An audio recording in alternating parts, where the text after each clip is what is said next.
This is going to be a little bit more of a rambly type video, and as a result, I don't know if I'm going to put Canucks gameplay in the background. I might put some Modern Warfare 2 campaign mode, because I've been playing that a lot recently, but if there is some NHL gameplay in the background, then hey, it's probably just what I had lying around that I felt could be necessary to be put within this commentary.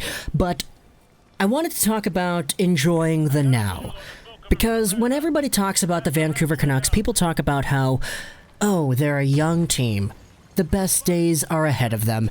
Once Elias Pettersson and Quinn Hughes and Bo Horvat and Besser and Podkolzin and Miller all hit their primes together, ooh, baby, it's going to be a great, great team to watch. And you know what? I get it. I totally get it. There's so much validity behind that statement, because the way that guys like Petey and Hughes and Podkolzin and Höglander and Rathbone are playing right now, hey, I think it's pretty fair to think that they're all going to get better as time goes on and as the years go on, right? But the fact of the matter is, I want to take a look at the now, and I want to focus on the now. Because when people ask me what I think about the Vancouver Canucks and what I want for the Vancouver Canucks, especially within the short term, I always kind of say the same thing. I want this team to win the Cup this year. Do I think it's possible? I mean, I'd say it's possible, not impossible, but only by definition. Do I think they're going to do it? Probably not if I had to bet, but do I want them to do it? Absolutely. And the reason I want them to do it now is because, first off, I'm a fan. I want this team to do well every single year. But second off, I'm taking a look at how this team is built, and I'm kind of just somewhat fearful of how things are going to go. First off, the whole cap thing, with the salary cap being flat for next year and the next 2 years, something I think the next 3 years like that, and the overall contention that the Vancouver Canucks have currently with Stetcher, Gaudette, Virtanen, those secondary guys, and then the main tier guys, Toffoli, Tanev, and Markstrom, that they're going to have to re-sign as well.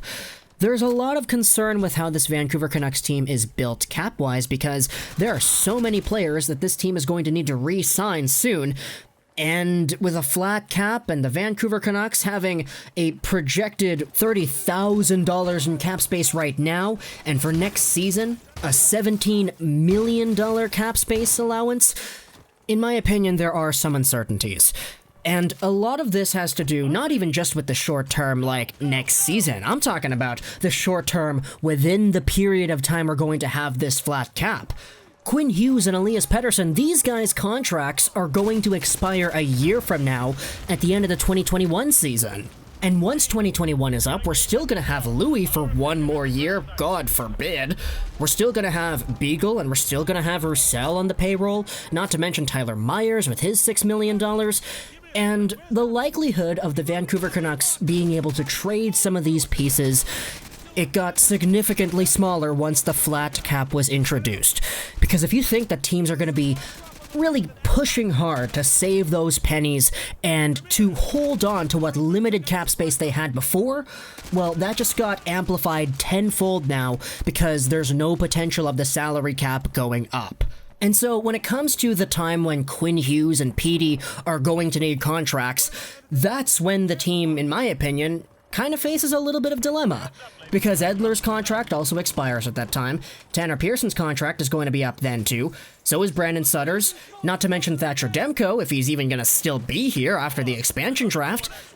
And because there's so much going on with this team that is going to go on this upcoming offseason and that's going to go on in the next upcoming offseason, I just want to take in all of this team today and acknowledge the greatness that we have in front of us. And I say greatness not by referring to this team as a cup team, but just acknowledging what we have today. This team's got young guys who can carry the load and contribute offensively with crazy high volume, and guys like Petey and Besser and Quinn Hughes. This guy has the older veteran core that can support the team in the back end defensively in the board battles and act as very good leadership pieces, guys like Edler and Beagle and Sutter. Sure, you could debate whether or not their contracts are valuable going into the long term, but the bottom line is I'd rather have Beagle, Sutter, Edler, even Eriksson on my playoff caliber team than not. And ultimately, the reality is we can't change anything about this because, hey, we're not Jim Benning. We can complain and whine all we want, but at the end of the day, what does that do? Nothing, really. And don't get me wrong, I'm certainly not going to be an advocate here of suppressing your own frustrations, because people getting frustrated about their own favorite team is natural, and as a result, people are going to talk about it. Hey, I did the same thing after Game 1 against the Minnesota Wild, and everybody here on this YouTube channel saw that. It's just, we have so many good things to cheer about here as well, and even though this team is in a position where I can comfortably say, I like what we see, there still is a sense of discomfort that comes with thinking about the long-term future. Take a look at this quote over here by Jim Benning on Sportsnet 650. Jim Benning said this: "We've been here long enough to know how to draft and develop our own players.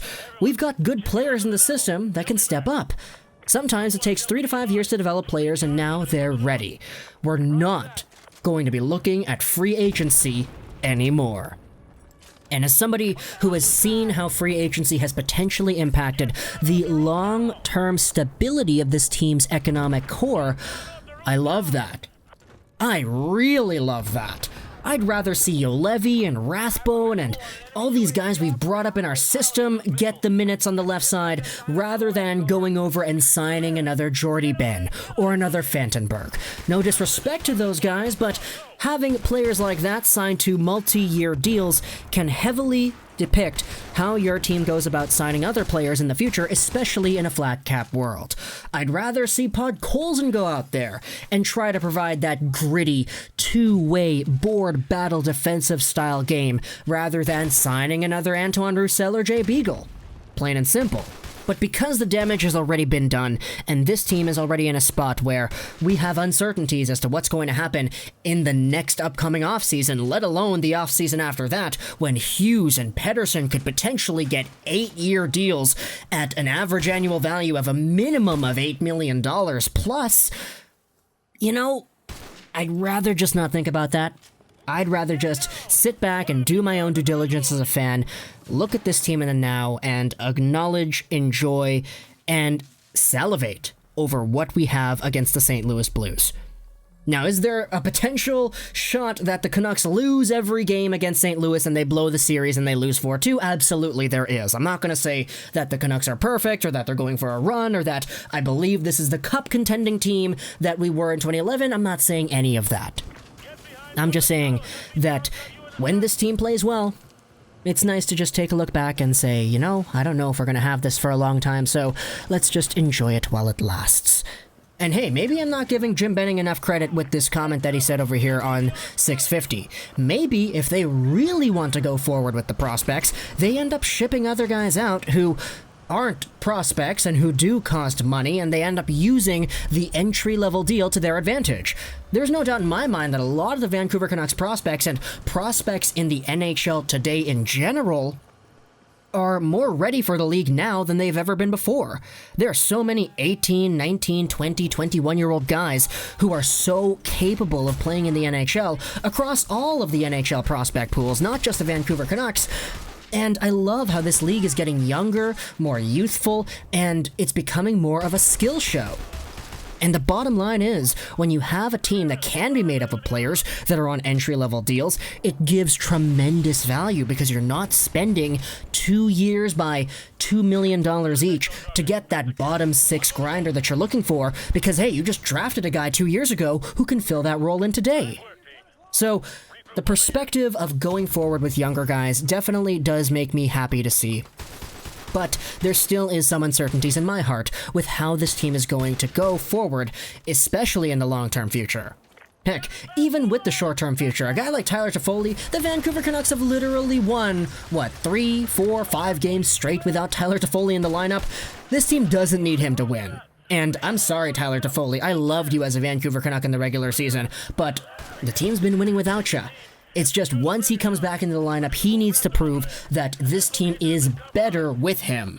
Because that game one that we saw with him was terrible. And I don't want to talk about that game ever again, even though it's probably going to be a very relevant reference point for me in these Canucks-related videos. But regardless, talk to me in the comments below what you thought about this video topic. I hope you enjoyed this video. So that is Troll99. And bye.